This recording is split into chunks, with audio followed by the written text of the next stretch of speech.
ননু মিয়া শোনো, তোমার পরিবারের মধ্যে সৎ মা আছে, তুমি এগুলা দেখে বড় হইছ।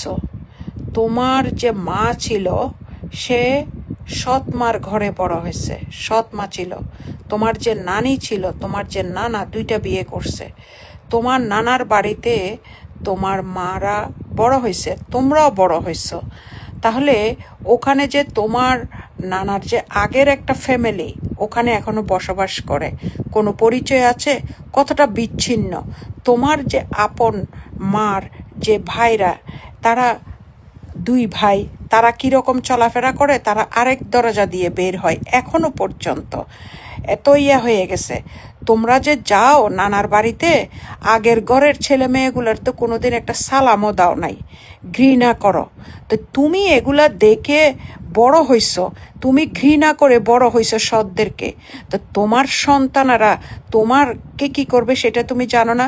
তুমি এখন তোমার সন্তানের যে সৎ মা, তো তুমি তোমার সৎ মার কথা, তোমার সন্তানের জন্য তুমি তোমার সৎ মার কথা শুনো কেমনি? আমি তো সেটাই বুঝি না। তোমার সন্তান তোমার কাছে, তোমাকে যে এই সৎ মা, তোমার সন্তানের সৎ মা বলছে যে জেসি যেদিকে হাঁটে আমি সেই দিকে হাঁটবো না, জেঠি যেটা করে, জেসির নাম আসতে পারবে না।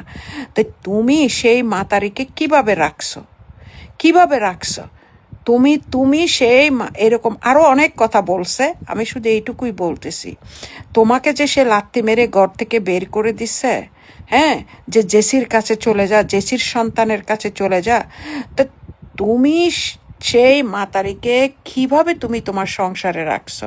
তুমি বুঝতে পারো নাই যে তোমার সন্তানের সৎ মা সেইটা, সৎ মা সেইটা। হ্যাঁ, কারণ তুমি তো তারে বুঝানো উচিত ছিল, অথবা সেই না হয় বুঝে না। তুমি বলছো সে কচি মেয়ে, তার মা কি কচি ছিল? তার বাবাও কি কচি ছিল? তুমি আমাকে দিয়ে মানুষ হইছ, তোমার এই সন্তান। আমি তোমার কাছে খারাপ হতে পারি, আমি সবার মানুষ হিসেবে সবার কাছে খারাপ হতে পারি, কিন্তু তোমার সন্তান কিভাবে, একজন বাবার কাছে সন্তান কিভাবে খারাপ হয়? তাও একটা দুধের বাচ্চা। তুমি তাদেরকে অ্যাবন্ডন করে গেছো, তুমি তাদেরকে রাখো নাই, তুমি তাদেরকে দেখাশোনা করো নাই, বাপের ভালোবাসা দাও নাই। তুমি একটা মিউচুয়াল আন্ডারস্ট্যান্ডিংয়ের মধ্যে তাদেরকে নিয়ে গেছো দেখাশোনা করতে দিবে বলে। তুমি আজকে তোমার বউয়ের, তোমার এই 2 নম্বর বউয়ের কথা শুনে তুমি হয়তো বলবে তুমি কথা শুনো নাই, কিন্তু তোমার তো ঈসা মাসের মাথা বলছিল না, আমি তো পুরো পৃথিবীর সামনে তোমার কথাটা বলতেছি, কিন্তু সে তো সামনে বলতে পারবে না। সে যে তোমাকে সিস্টেম করে, তোমারে মদ টদ খাইছ, এগুলা খাওয়ানোর ভিতরে তোমারে সিস্টেম করে সে বলল না সে বেডের মধ্যে খুব ভালো, তো তোমাকে তো বেডে নিয়ে রে সে ফুটাইয়া তোমাকে তার মতো করে ফেলছে। তো তুমি বুঝতেছো না যে তুমি তো একদিন বলছিলে বউ গেলে বউ আসবে, বলছিলে না? তো তোমার মাও তোমাকে শিখেছিল যে বউ গেলে বউ আসবে। ঠিক আছে, তাহলে এখন ওর বেলায় সেটা হয় না, বউ গেলে বউ যায় না, তুমি তো আরও 2টা বিয়ে করার রাইট আছে। তো তুমি ওকে ডিভোর্স কেন দাও নাই?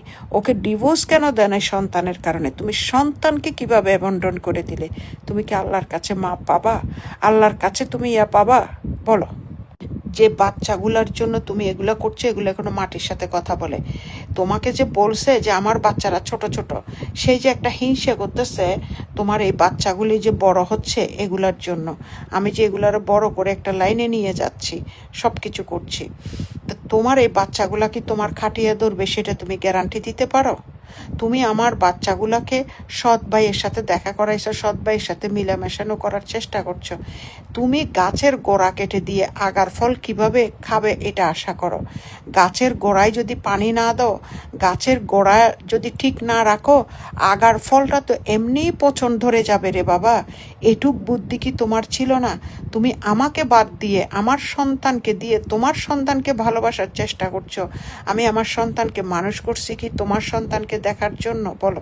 তাই তোমার বউয়ে যখন দেখতেছে যে এই সংসারের সন্তানগুলি অনেক ভালো পথে চলে যাচ্ছে, আমার সন্তানগুলি এখনো ছোট, আমার সন্তানগুলারে দাবায় রাখার জন্য সৎমা তো সে আজকে তোমারে বুদ্ধি দিয়ে বাচ্চাগুলার জীবন নষ্ট করলে এটা আল্লাহর কাছে তুমি তাই থাকবা না? বলো।